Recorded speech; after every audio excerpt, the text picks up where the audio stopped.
All right, and without further ado, I'm going to ask our favorite mayor, Diana Palmer.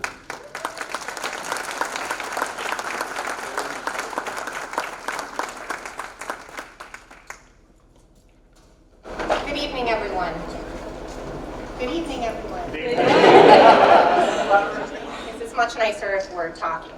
I want to take a minute to thank so many people who are here tonight. So I'd like to recognize several Warren County supervisors, and Warren County Administrator John Taplin is here. Thank you for being here. We have Supervisor Driscoll, Supervisor Gilligan, Supervisor Turner. I am grateful that several members of the Common Council are here. Supervisor Bruno is here. If you're a member of the Common Council, can you raise your hand? Yes, these are our Common Council members. Dan Donahue, Ben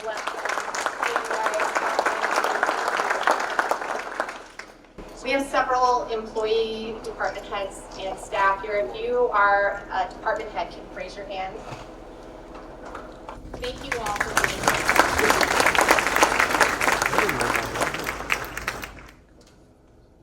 So before I begin tonight, I want to take a moment to acknowledge something our community is facing. I have been so proud of the overwhelming care and support shown to our injured firefighter, Nikki Guy. I want to thank this community for rallying around her and her family, and I ask that you continue to keep rooting for Nikki. There's a fundraiser scheduled this Sunday that was organized by the community, and the Firefighters Union has also created a way to donate through AeroBank. You can walk into any AeroBank location and make a donation. Moments like this remind us of who we are. We are a community that shows up for one another, and I thank you for that. I want to also take a moment to recognize the people in the room who do this work every day. As I mentioned, there are several council members here tonight, our department heads, and the employees of Glens Falls who work very hard to keep city services running.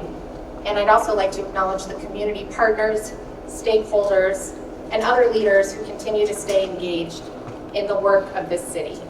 I'm grateful for all of the work that you do. Tonight I want to walk through where we are as a city, what we confronted when this administration began, the changes we put in place right away, and where we're headed.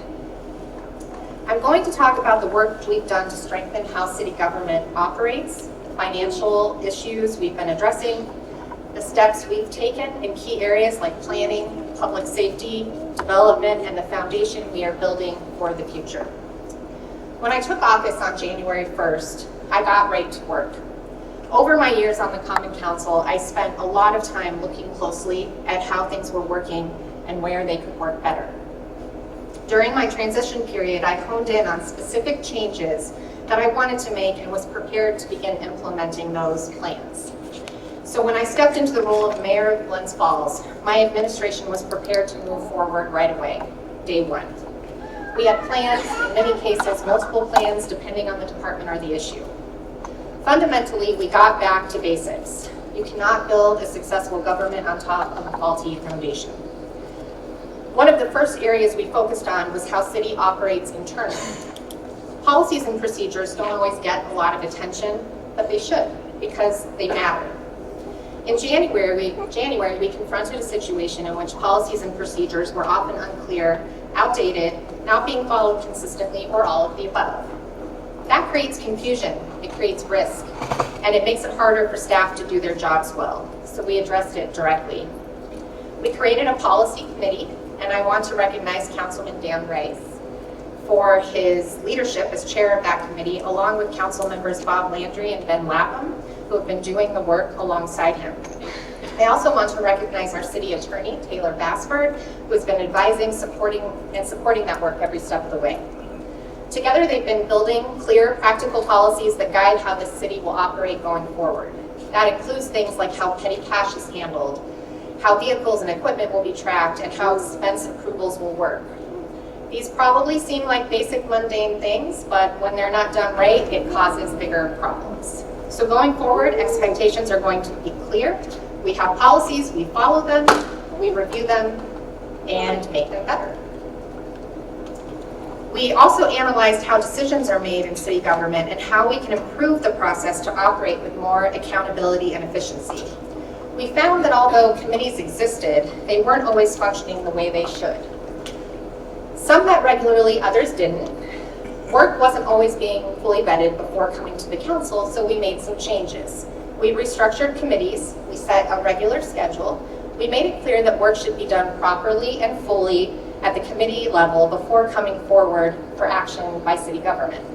I want to acknowledge that this was not an easy shift. It requires department heads to plan ahead and adjust how they bring forward approval requests like fee structures, grants, and proposals. It requires council members to commit to meeting on a regular cadence so staff can rely on a predictable, consistent process. And everyone in city government will have to think ahead, coordinate more, and work more thoroughly and efficiently. I'm proud not just of these reforms themselves, but of how enthusiastically they have been embraced by city employees and officials.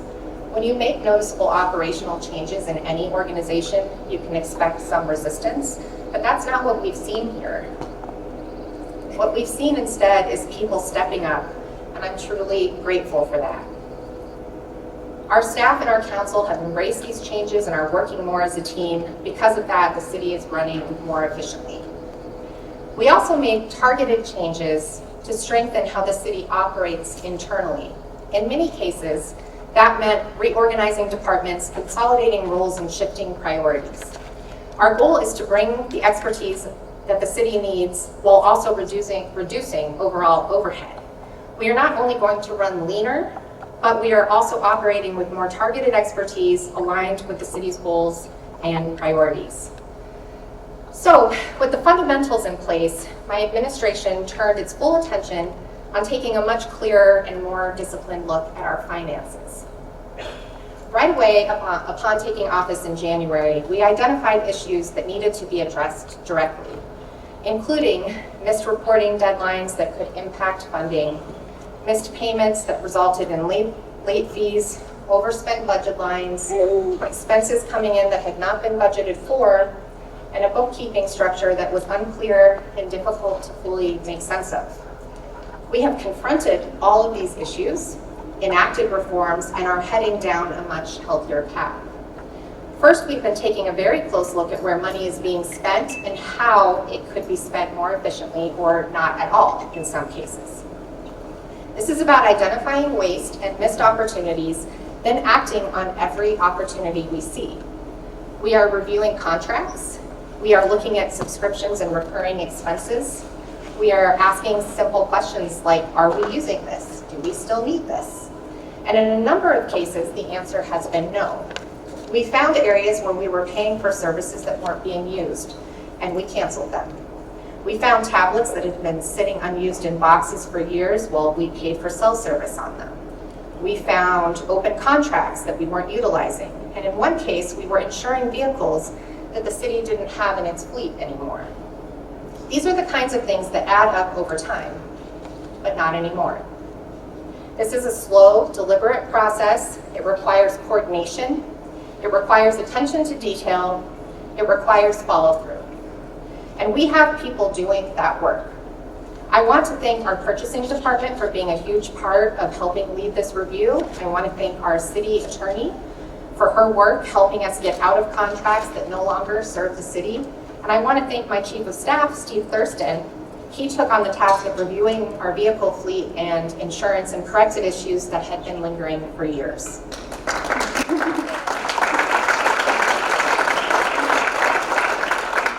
His work and the work of all these employees is saving taxpayers money. In addition to identifying and confronting waste directly, one of the most important things we've done to make impactful leadership changes. We have a new controller, Wendy Baird, and a new deputy controller. And I want to thank Wendy along with our retired controller, Suzanne Kasich, who has stepped in to assist during this transition. We also created a regular audit and finance committee, and I want to recognize Councilman Dan Donahue for his leadership as chair, along with council members Bob Landry and Ben Lapham, who serve on that committee. They are meeting twice a month, They are reviewing the warrant in detail. The warrant is how we decide what bills we are going to pay. They are reviewing the fees that we charge, and they are significantly strengthening council oversight of our finances. I also want to thank our purchasing agent, Carrie Lambert, who attends those meetings and provides the backup information needed to answer questions on the warrants. That level of detail and support makes a real difference. Department heads have also played an important role in our financial reform efforts. One of my favorite parts of being mayor has been the interaction with department heads as we identify and pursue opportunities for improvement. We've been using our regular department head meetings as opportunities to train and to get aligned. In our first session, we focused on purchasing policies and how we are actually making payments day to day. We identified areas that needed improvement, and I'm happy to say that we've corrected those practices. In our next meeting, we held a budget training specifically for department heads, something that hadn't been done previously and something that our leaders very much wanted, and they have embraced it. They asked questions, they engaged, they wanted to do the right thing and be the best they can be. At the same time, we're working on strengthening practices on the council side as well, so that everyone involved in financial decisions is operating with the same understanding. We are tackling this from every angle. And I'm really proud and grateful for the buy-in we are seeing from staff, the controller's office, and from our council members. We're all in this together.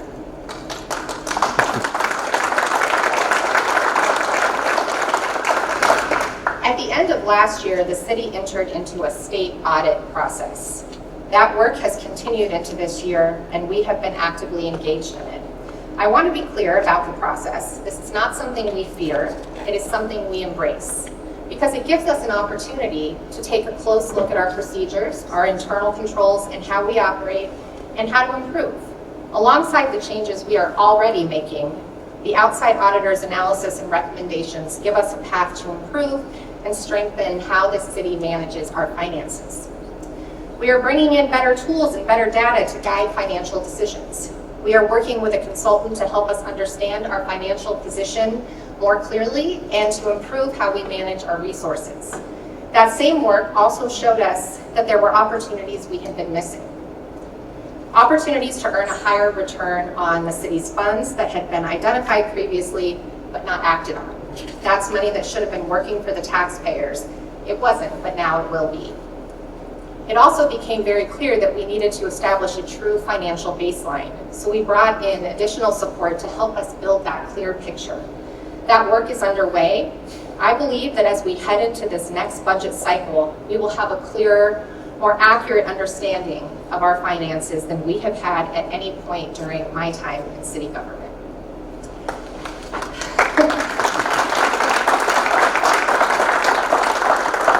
While there is still more work to do to get city finances into better order, I want to say this. At the beginning of this year, we were in a totally different place than we are now. We confronted the financial challenges we found and did something about them. I am very proud of how city employees, our council, and this administration responded. We didn't avoid it, we didn't delay it, we confronted it head on, and we've made real tangible progress. And because of the decisions we've made and the processes we've put in place, I am confident in where we are headed. We are building a foundation for responsible financial stewardship. We are putting ourselves in a position to do multi-year capital planning and multi-year budgeting in a way that we simply could not before. Because now we will be operating with clearer data, stronger processes, and better systems.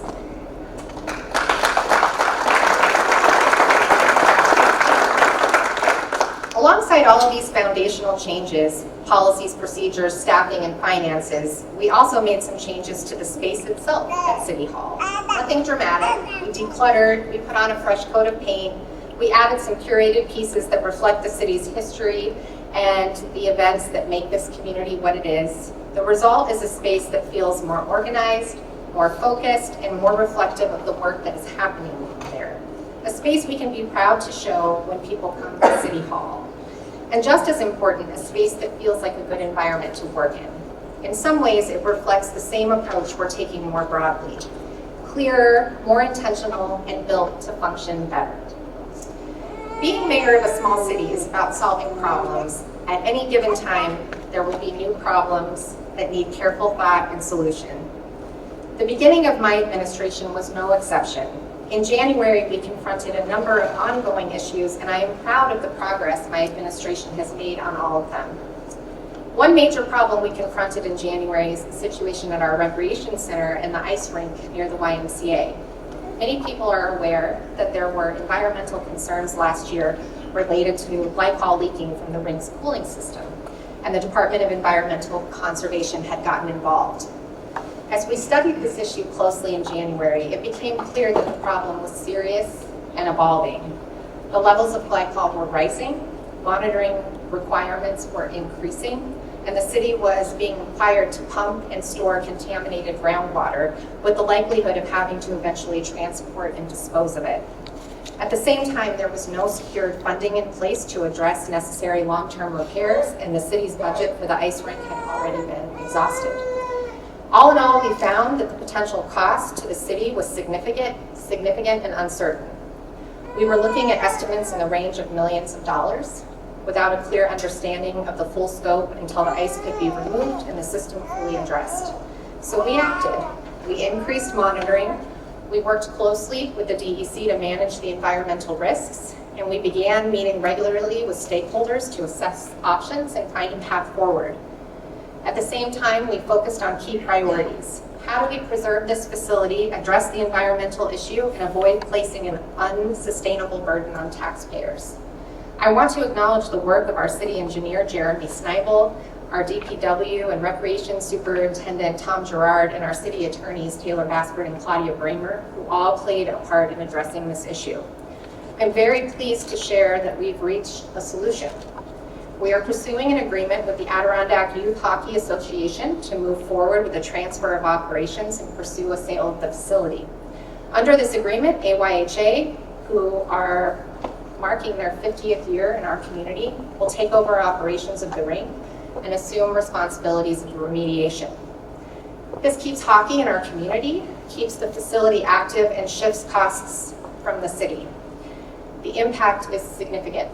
It represents approximately $250,000 in annual savings to the city budget. It removes the risk of millions of dollars in remediation costs, and it places the facility in the hands of an organization that is better equipped to operate and manage it. Just as important, AYHA has committed to maintaining access for the community. That includes for the high school sports teams, the youth programs, and open skate. And we are continuing to work with partners to explore ways to expand the use of the facility year-round. This is a strong example of what it means to confront a challenge directly and work toward a practical solution. In this case, our solution protects the environment, it protects taxpayers, and it preserves an important community asset. There is real power in this community. When people care about something, they show up, they get involved, they roll up their sleeves and become part of the solution. When people come together to solve a problem, we get better outcomes. I also want to talk about the Downtown Revitalization Initiative, which has been a major priority of the past 3 mayoral administrations. I want to start by recognizing our Economic Development Director, Jeff Flagg, for his work on this. Since day one, we have been diligently working to ensure that the city is reimbursed for the DRI project.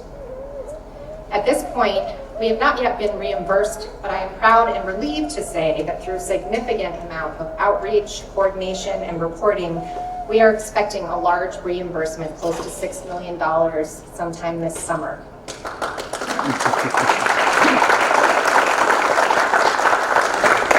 At the same time, we confronted a situation in January that required immediate action. The project was approximately $4.1 million over budget, and without changes, the city would have been in a position where we would have needed to bond for that full amount, while also taking on the ongoing cost of operating the event space and other related components. When we took a closer look, we saw costs coming in far above what we had anticipated. Mechanical and engineering estimates that had been expected in the range of $300,000 to $400,000 were coming in closer to $1.8 million. There were additional elements like a stage that was being considered at a cost of nearly $400,000. So we took a step back. We looked carefully at what was necessary. what was sustainable, and what made sense for the long term. We reduced the scope of this project where appropriate and without sacrificing the positive impact on the local economy. We focused on what would actually deliver value, and as a result, we have already reduced the overage by nearly $1 million.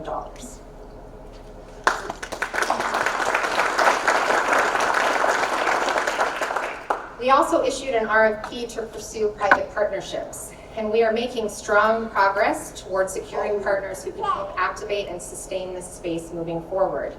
We received several interesting proposals, and we are working through those meetings now. With these changes in place, the DRI can be considered a success. We are already seeing the results. We are seeing new development. We are seeing new businesses. We are seeing revitalization happening in our downtown. That's what this program was meant to do. And now, because we brought this project back into alignment financially, it will continue delivering on its promise without placing an undue burden on taxpayers.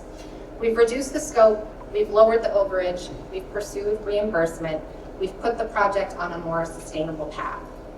I want to thank the people who have helped make this possible. Our partners at the New York State Department of State for working with us as we made these adjustments, our Economic Development Director for embracing a new approach and doing the work to move this forward, and our private partners who have stepped up and been willing to work with us to make this project stronger. Another major concern we confronted after taking office in January is parking on city streets. We know parking is a real concern for many people. And historically, Glens Falls has grown quickly without always planning carefully for how that growth affects parking.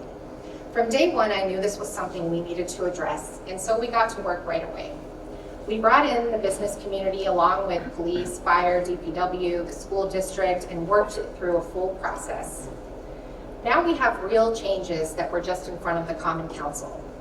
First, we are changing the 2-hour parking limit to 3 hours. That may sound simple, but it matters. When people come downtown, they are not just running errands, they are going to meetings, appointments, and sometimes staying longer than they expected. Extending from 2 to 3 hours will give people the time they need to do their business in our city without being afraid of getting a table. Second, we have removed time limits outside the downtown core. That means if you need to be here all day, you can park a couple of blocks away and walk in. Third, we are creating partnerships with local businesses and other stakeholders to open up more parking at night on the weekends. These are spaces that sit empty during those times, and through these partnerships, we are making them available to the public. Fourth, we are taking a hard look at the permit system. Right now, we are not charging a market rate, and as a result, some people are holding more spaces than they actually need. Those spaces often sit unused because they are assigned, and so no one else can use them. At the same time, not everyone needs parking 24 hours a day. Some people only need parking during the workday. Others live downtown and need parking at night and on the weekends. So we are moving toward a more flexible system. This includes daytime permits, night and weekend permits, and full-time permits for those who truly need them. By matching permits to how people actually use parking, and by adjusting the pricing, we can free up spaces that are currently sitting empty and make them available to more people. Fifth, we are also looking at something very simple, but perhaps not obvious: the size of our parking spaces. Many of our on-street spaces are at the largest allowable size of 26 plus feet.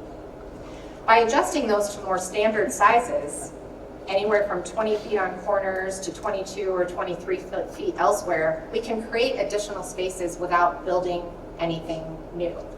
It is a low-cost, common-sense way to increase capacity. And finally, we are working with the BID, the Business Improvement District, on wayfinding and updated GIS mapping so people can easily find where to park and understand the rules.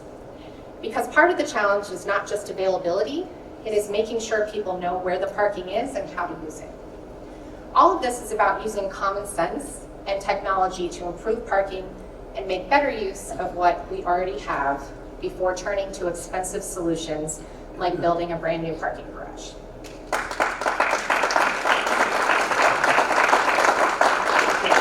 There's more work to do, but these are real practical steps that will make parking easier and more accessible in our downtown.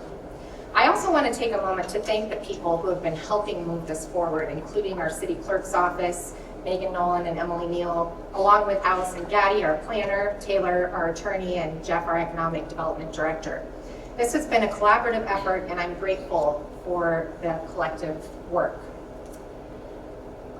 You can have the most efficient downtown parking and economic development projects in the state, but you've got nothing if people don't have confidence that they're safe to be downtown.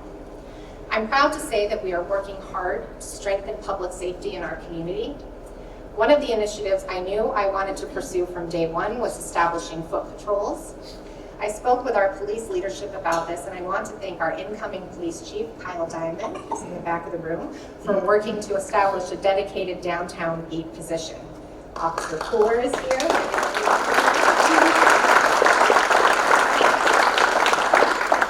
This means we will have an officer regularly walking downtown, getting to know the businesses, getting to know the people, being a resource, and being a familiar face. That's the heart of community policing. And I'm excited to see it happening here again in downtown Glens Falls. And we're already seeing the impact. Just a couple days ago, a call came in downtown, and while a patrol car was dispatched, Officer Pooler was already on foot and in the area and arrived on the scene in 58 seconds.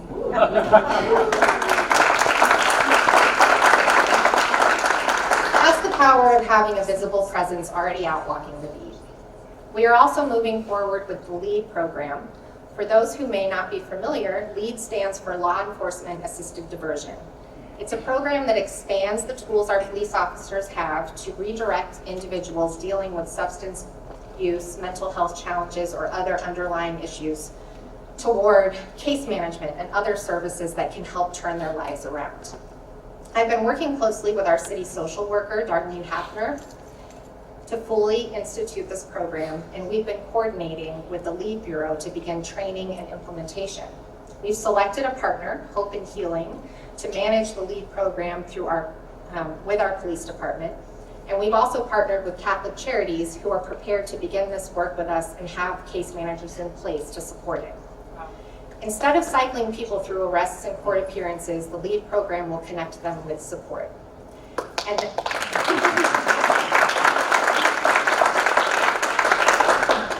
And that leads to better outcomes for the individual and for the community.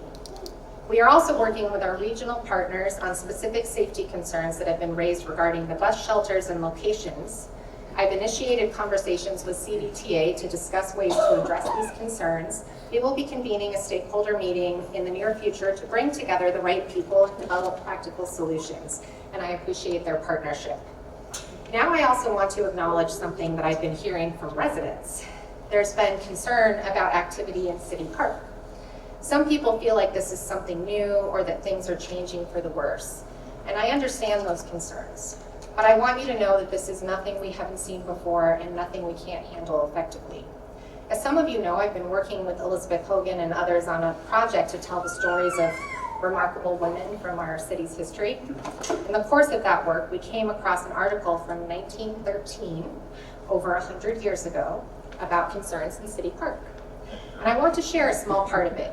It describes the park as a place that had become a meeting place for the rougher element, a hangout for loafers and rowdies, and notes that people were concerned it had become obnoxious to well-meaning men and women. Different century, same conversation. Now I share that not to make light of what people are seeing today, but to bring some perspective. These are not brand new challenges, and they are not unique to our city. What matters is how we respond, and we are responding. We are increasing public safety presence through foot patrol, we are strengthening partnerships, and we are putting programs like LEAD in place to address underlying issues. Public safety is not just about enforcement, it's about visibility, it's about relationships, and it's about having the right tools to respond to complex situations. We will continue to monitor the community's concerns and work with community partners and law enforcement to make sure our downtown is a safe place for everybody.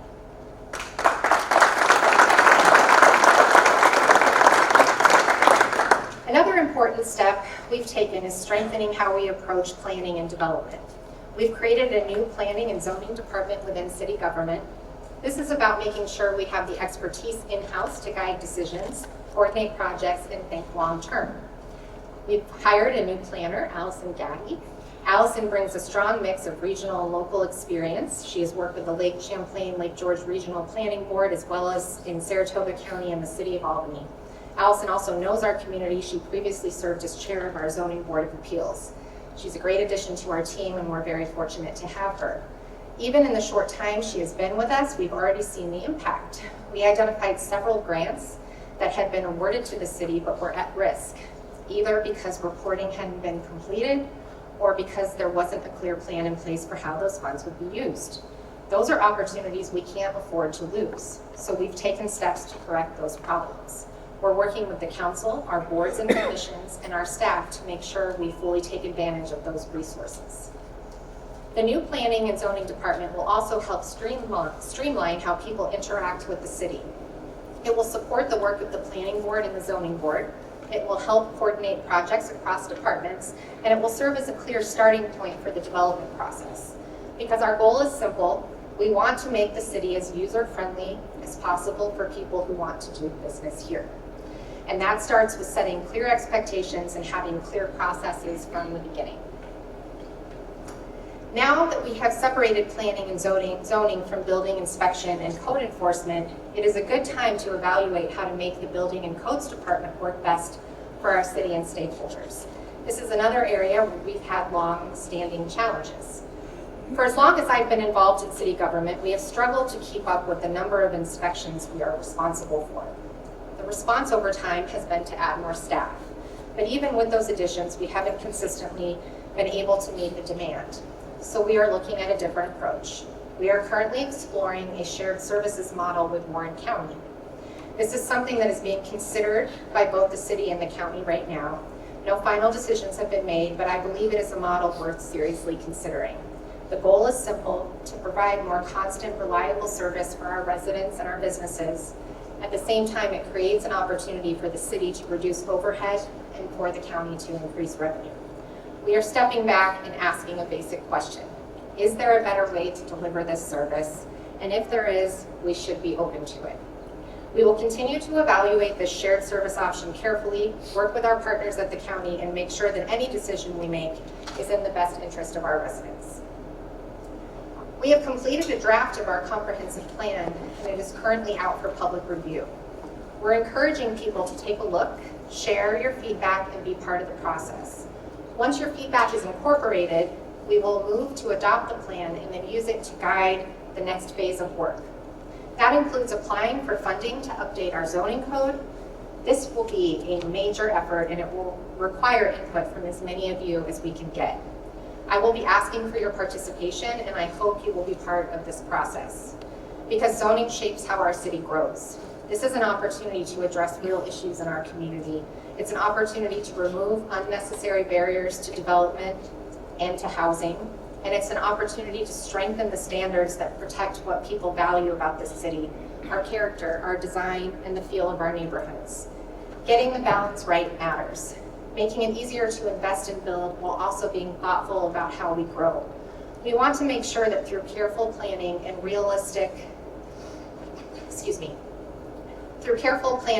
public engagement, growth happens with the people who live here and not to them. I want to take a moment to talk about tourism, recreation, and economic development. We have a thriving arts, culture, and sports scene here in Glens Falls. We have strong local businesses, and we continue to see people choosing to spend time here, invest here, and be part of this community. That doesn't happen by accident. It happens because of the people and organizations who are doing the work to make our community better every day. On tourism, I want to recognize our tourism director, Amy Collins.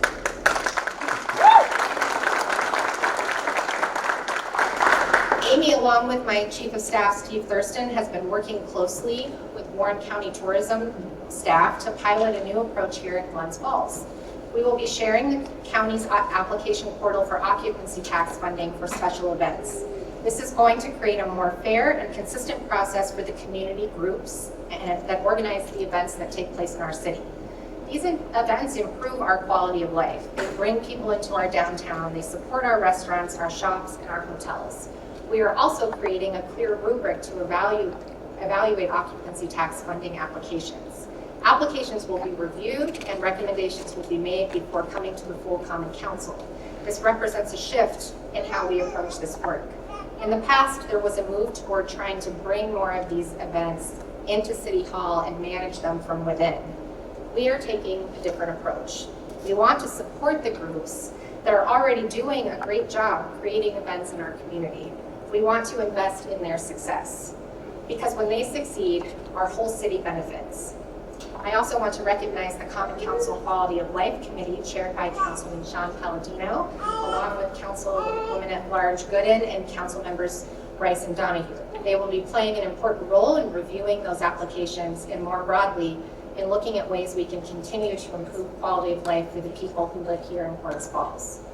Our tourism efforts, led by Amy, will continue to focus on innovative ways to build on the incredible assets we have here in our city and across the region, and to make Glens Falls an even more sought-after destination for visitors and investors. In recreation, the city has made significant investments in our parks over the last several years. I was proud to help lead those efforts as chair of the Recreation Committee when I served in the Common Council. Today, we have parks with new courts, improved fields, and upgraded facilities.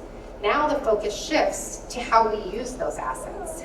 We are looking at ways to grow our recreational offerings and expand sports tourism, including youth sports tourism. We've made some structural changes to support that work. We are moving toward a model with dedicated leadership focused on recreation and sports tourism. This allows us to better align expertise with the direction we're heading, while also reducing the need for additional outside spending. We've moved the Recreation Department to the DPW building. The staff who maintain our parks and facilities are part of the DPW team, so this was a natural fit and helps us coordinate that work more effectively. I want to again recognize Amy for the work she has done over many years supporting recreation in our city.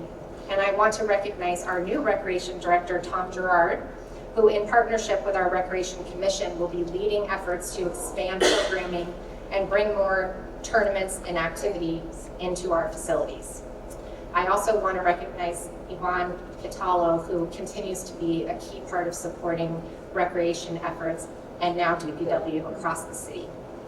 We've made the investments. Now we're focused on making sure those investments are fully used, bringing more activity into our parks, and continuing to build recreation as a strength for this community.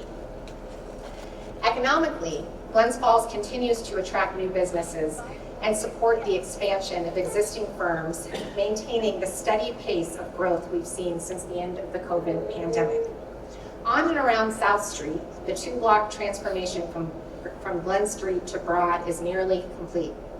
Local startups like Katie's Wine and Whiskey Bar, Floros Mercantile, Judd's Tavern, KZ Boba Tea, Glens Falls Liquor, and the Hometown Shop are all preparing to open or recently opened along the South Street corridor.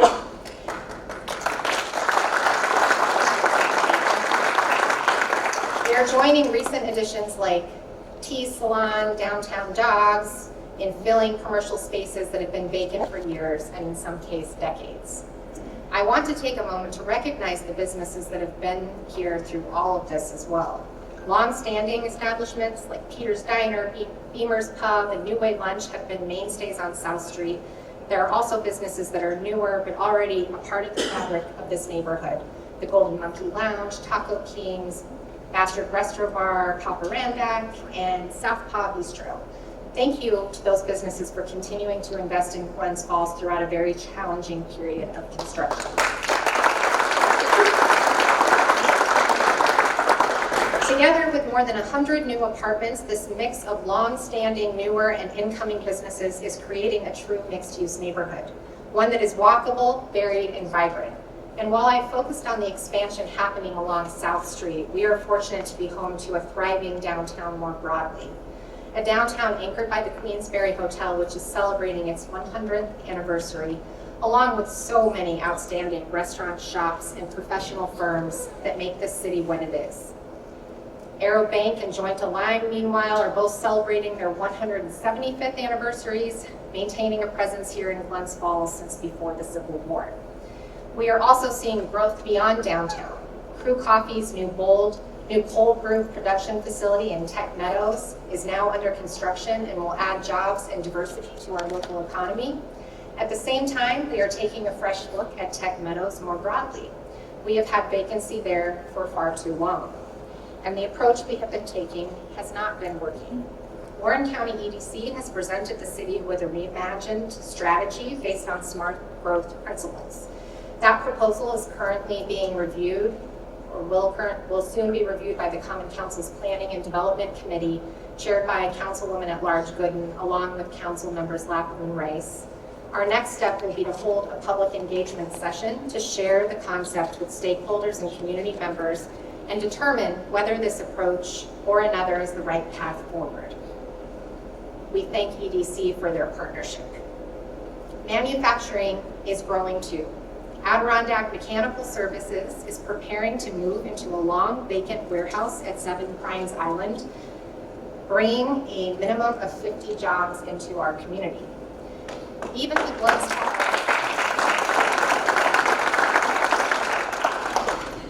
Glens Falls office sector is expanding, reversing an office downsizing trend that continues around the country. This reversal has been most apparent at Monument Square, the high-rise at 333 Glen Street, which has recently closed or is currently negotiating leases with at least 4 separate tenants to bring more than 70 offices and professional jobs into their facility. At 333 Glen, occupancy dropped significantly following the pandemic as large tenants shifted to hybrid work models. New tenant deals are smaller but more diverse, and that diversification is creating a more stable office market going forward. Glens Falls is open for business. And we are providing a structure to support that. We now have the expertise and the tools in place to help people navigate the process of doing business here. If you want to invest in this city, come into City Hall. We will help you get started with planning and zoning. We will connect you with the right people and programs, and we will work with you to move your project forward. I also want to talk about one of the most important responsibilities we have as a city, and that is our water and sewer infrastructure. Without it, you can't support or grow the city's economy. It's not something most residents think about every day, yet it's vital to us all, and it demands attention and a sensible strategy. When my administration began, I had a clear goal of creating a multi-year capital improvement plan for water and sewer. With a capital plan to identify and plan for necessary actions, the city can get away from the practice of delaying and deferring infrastructure problems we've known about for some time. One of those projects is an overall electrical upgrade at the wastewater treatment facility, which will likely cost at least $24 million. This is work that we have known needed to be addressed for many years, but the city has waited. We cannot afford to do that anymore. It needs to be done. So we are tackling that and moving forward. We have secured very favorable financing through the Environmental Facilities Corporation, and we are continuing to pursue grants. We also have a $1 million congressional funding commitment from Senator Schumer's office toward this project. In addition, we need to find a more sustainable solution for managing our sludge.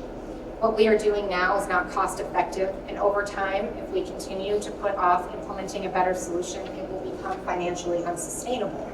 So we are working with our city planner and engineering consultants to evaluate alternatives and apply for funding to support a different approach, one that puts the city in a stronger financial position long term. We also recently discovered that red pine trees on our watershed property were infected with an invasive pest and would die and become a safety hazard. We acted quickly to not only address safety concerns, but also to sell the timber from the red pines while it was still usable. I want to recognize our water and sewer superintendent, Bill Norton, who worked with F&W Forestry on this effort. Because of that work, what could have become a liability is instead generating revenue for the city. We had approximately $125,000 budgeted for timber sales this year. We are now anticipating revenue of approximately $623,000.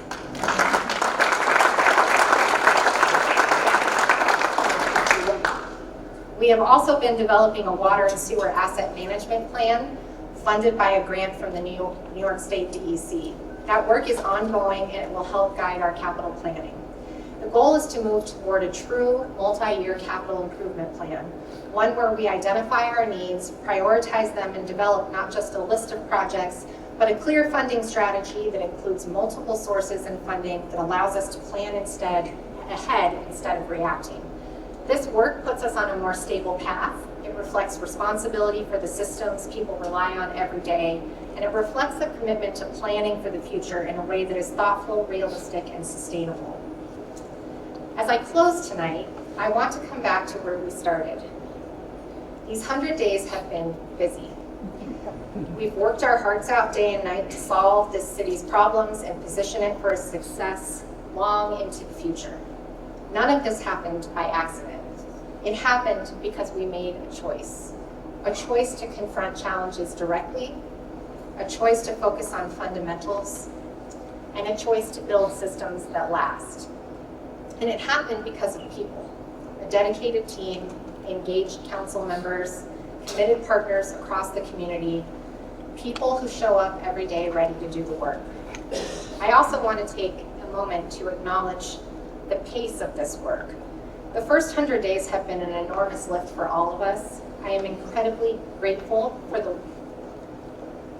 to the council, to our city employees, and to my team in the mayor's office for the effort they put in. The pace of these first 100 days has been intense and intentionally so. We made a deliberate decision to put in the work up front, confront challenges directly, and build a strong foundation from the start. Because of that work, I truly believe we are laying the groundwork for an efficient, well-run government that we can all be proud of. There is still more to do, there always will be, but here is what I know. We are no longer operating without a clear picture. We are no longer reacting without a plan. We are no longer moving without direction. We are building something stronger. We are building something more disciplined. We are building something that will last. This is a new day.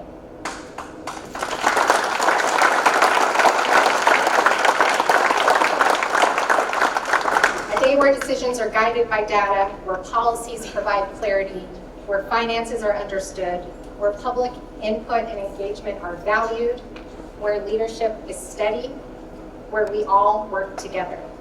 And because of that, I am confident in our direction, confident in our team, confident in what we are building together. The work continues, the responsibility is real, and the opportunity in front of us is greater than ever. So let's keep going, let's keep building, and let's keep moving this city forward together. Thank you.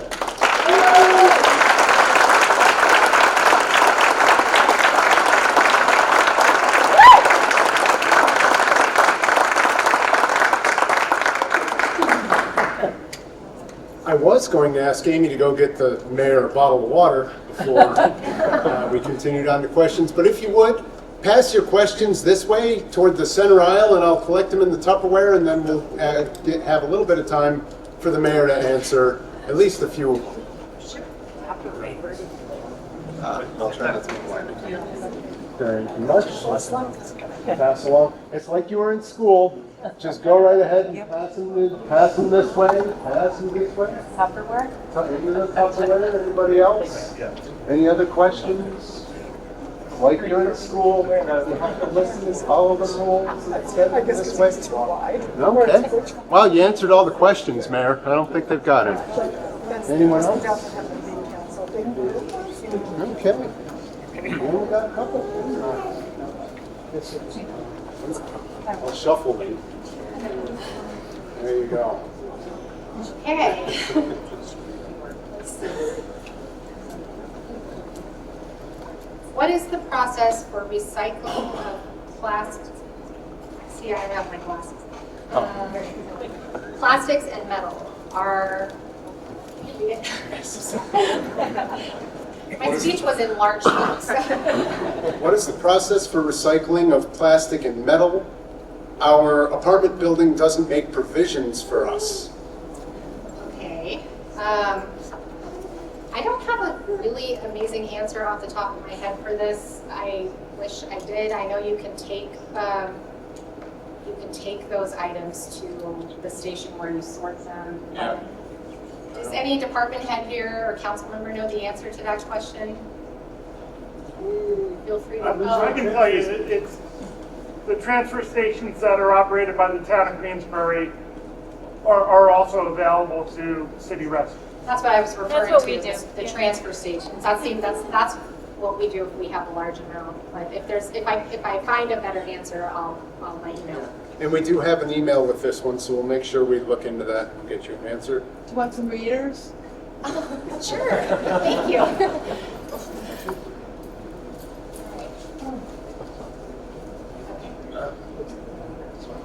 Much better. Okay. Is there anything the city can do to bring business into the vacant storefronts on Glen Street? 4 to 5 empty, shuttered-looking, dirty storefronts in the city. Is the city considering improvements to the intersection at the bottom of Glen Street at the bridge to South Glens Falls? Better defined crosswalks, traffic Traffic patterns, Patterns. lights. Yeah. for pedestrians and cyclists, good for thunder parking, arena events, trail connection, encouraging connection to South Glens Falls. Okay. Really said one question. Yeah, that's a lot of questions. I would say we're working every day to bring businesses into the city. Jeff Flagger, Economic Development Director, is meeting with people regularly. Warren County EDC is partnering with us to meet with people. I think, as I said in the remarks, the new planning and zoning department will be a big asset because people can come into City Hall and from the beginning get help as they are presenting projects for how to bring these things to the planning board for review. We have a number of strategies in place for parking, as I described.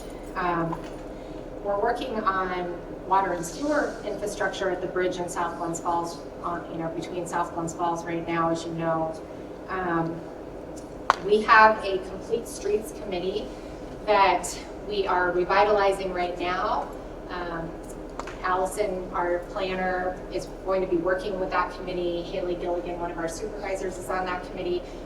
And they will be looking at ways to make the streets safer for all people who need to be on the streets. That's complete streets. So people who are biking, walking, people with disabilities, people in cars, all of it. And so those are some of the steps we're taking. And if I didn't get to all of them, I'll try to follow up. I think we have time for one more meeting too. Okay. What are the plans to control e-bike riders who run through stop signs and ride on sidewalks? So we just had at our last council meeting, Detective Sergeant from the police department address, we had actually a busier council meeting than normal because we were talking about our comprehensive plan. And we talked about education regarding bike safety, and there's going to be an event. Do you remember the date? August, April 29th at the Thank you. April 29th at the Queensbury. At the Queensbury Hotel, and that is Adirondack Cycling Advocates is working to organize that. We'll have members of our police department and others, and the whole event is about e-bikes. So if you're interested in that topic, you can go to that event. We'll try to post something. Yeah, we'll so that actually have a people press know. release out tomorrow on some of this. Will there be a written summary of your remarks available at a later date? We did provide the full remarks to our partners in the press, and this is all being recorded, as you can see, and it'll be available on our YouTube channel, City of Glens Falls. One more? I think that's about it for time. Are there any definite plans in the works for parking for the new apartments on South Street? How will parking for the farmers market be handled? So part of the things we're working on with parking for the farmers market are those private partnerships I talked about. So we have agreements with like Hudson Headwaters, who is nearby. They don't need their parking at night and on weekends. That's when a lot of people that's when everybody goes to the farmers market because it's on the weekend. We will be working on signs to help people find parking. There's another, there's a couple other parking lots where we have similar agreements in the works, and with the bid, as I said, we will be working on an updated map of where to find parking spots, where to find local businesses, and we'll be putting that signage around the community. And so that's one of the solutions that we're working on. I think that's about time. Everybody, thank you very much for coming.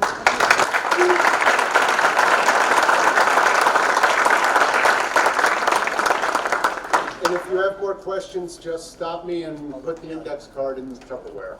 Thank you very much for being here. I really appreciate it. That was really